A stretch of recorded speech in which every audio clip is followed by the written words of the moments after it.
warahmatullahi wabarakatuh. Bismillah, alhamdulillah, rabbil alamin. Wassalatu wassalamu ala sayyidil anbiya wal mursalin wa ala alihi wa ashabihi ajma'in. Selamat pagi anak sekalian. Bagaimana kabarnya pagi hari ini? Bagaimana kabarnya hari ini? Mudah-mudahan anak-anakku sekalian tetap diberikan oleh Allah Subhanahu wa taala kesehatan sehingga dapat tetap beraktivitas, dapat belajar daring. Mudah-mudahan pada pembelajaran kali ini bisa bermanfaat bagi kita semua. Baik anak-anak sekalian, pada pembelajaran kali ini bersama Pak Uda dalam mapel Aswaja pada subbahasan yang ke-B atau kedua, yakni mengenai sejarah kelahiran Aswaja sebagai firqah atau sebagai aliran dalam agama Islam. Ini Pak Uda telah rangkumkan atau Pak Uda telah ringkaskan materi dari buku paket pendidikan Aswaja dan ke-N1. Untuk lebih lengkapnya nanti anak-anak bisa membaca, bisa memahami dari buku tersebut pada halaman ke-4 sampai ke sekalian. Sejarah munculnya aliran Aswaja ini sangat panjang, dimulai dari setelah Rasulullah SAW meninggal dunia. Ini agama Islam telah menyebar ke seluruh jazirah Arab, bahkan sampai keluar daerah Arab. Kemudian setelah Rasulullah meninggal, ini pemerintahannya, kenegaraannya dipegang oleh 4 khalifah. Yaitu yang pertama Khalifah Abu Bakar, kemudian Khalifah Umar bin Khattab, yang ketiga Khalifah Utsman bin Affan, dan yang terakhir adalah Khalifah Ali bin Abi Thalib. Nah, pada masa pemerintahan Khalifah Ali bin Abi Thalib ini muncul dua aliran besar, yakni kaum Syiah dan kaum Khawarij. Kaum Syiah atau golongan Syiah adalah golongan yang mengagungkan Khalifah Ali bin Abi Thalib. Sedangkan golongan Khawarij adalah golongan yang membenci Ali bin Abi Thalib. Dua golongan ini berperang, saling berperang, sehingga menyebabkan munculnya beberapa aliran-aliran dan golongan-golongan lain di antara dua golongan tersebut. Setelah pemerintahan Ali bin Abi Thalib berakhir, ada masa yakni pemerintahan Bani Umayyah dan juga ada pemerintahan Bani Abbasiyah. Nah, pada saat di dalam pemerintahan Bani Abbasiyah ada seorang khalifah yang bernama Khalifah Al-Ma'mun. Di dalam pemerintahan Khalifah Al-Ma'mun tersebut ada paham atau aliran Mu'tazilah, yang salah satunya ajarannya menyatakan bahwa Al-Quran itu adalah makhluk. Yang telah kita pahami bersama, kita yakini bahwa Al-Quran tersebut adalah kalam Allah atau wahyu ilahi. Tapi mereka menyatakan bahwa Al-Quran itu adalah makhluk. Dan pemahaman ini, keyakinan ini, ajaran ini dipaksakan oleh pemerintahan kepada rakyatnya, juga kepada ulama-ulamanya. Sehingga para ulama yang tidak setuju, tidak sependapat dengan pendapat tersebut, maka dihukum. Bahkan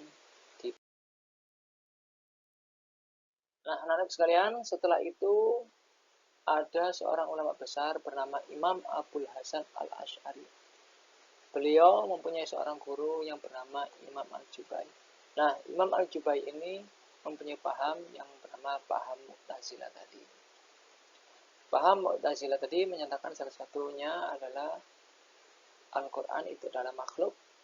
Nah, pemahaman ini dipaksakan yang disebut dengan peristiwa Al-Mihna tadi. Kemudian Imam Abul Hasan Al-Asy'ari ini mempunyai suatu pendapat yang menyatakan bahwa paham Mu'tazilah ini merupakan paham yang telah keluar dari agama Islam.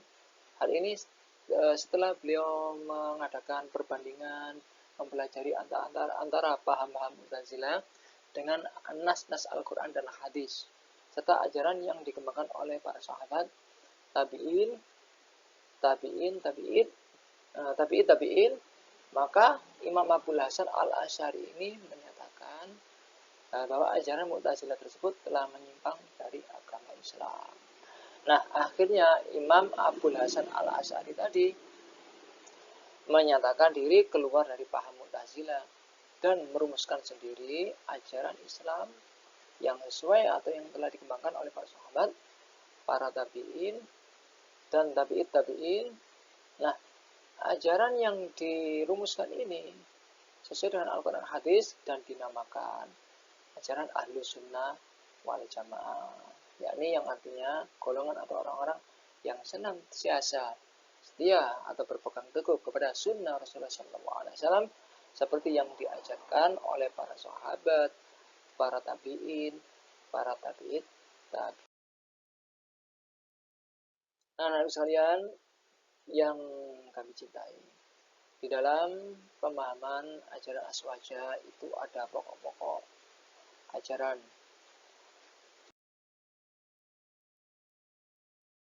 Pertama di dalam ajaran aswaja, yakni yang pertama bidang akidah atau keyakinan, yang kedua bidang syariah atau ibadah, yang ketiga adalah bidang akhlak tasawuf.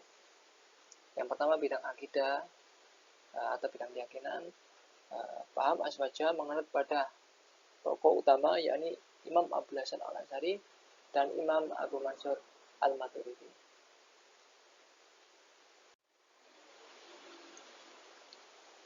Kemudian pada bidang syariah atau ibadah, ajaran aswaja mengikuti salah satu dari mazhab 4 atau imam mazhab 4. Yang pertama yaitu Imam Abu Hanifah atau Imam Hanafi, Imam Malik atau Maliki, Imam Asy-Syafi'i, dan Imam Ahmad bin Hambal atau Hambali. Yakni pada bidang fikih atau bidang syariah atau bidang ibadah, orang-orang aswaja mengikuti pada imam-imam tersebut. Kemudian yang terakhir adalah bidang akhlak atau tasawuf. Nah, pada bidang akhlak atau tasawuf, golongan aswaja atau Ahlussunnah wal Jamaah mengikuti rumusan yang telah dirumuskan oleh Imam Junaid Al-Baghdadi dan Imam Al-Ghazali, serta imam-imam tasawuf lainnya yang muktabar. Muktabar itu artinya bersambung kepada ajaran dari Rasulullah Sallallahu Alaihi Wasallam di dalam ajaran Ahlussunnah wal Jamaah. Baik anak sekalian yang saya cintai, sekian untuk pembelajaran kali ini. Semoga bermanfaat bagi kita semua. Tetap semangat, kita belajar setiap hari, kita beraktivitas. Mudah-mudahan di masa pandemi ini kita tetap diberikan kesabaran, tetap diberikan kekuatan oleh Allah Subhanahu wa Ta'ala, dan diberikan hikmah. Mudah-mudahan juga segera berakhir dan kita bisa bersekolah kembali. Baik, demikian kurang lebihnya. Saya ucapkan terima kasih dan mohon maaf yang sebesar-besarnya.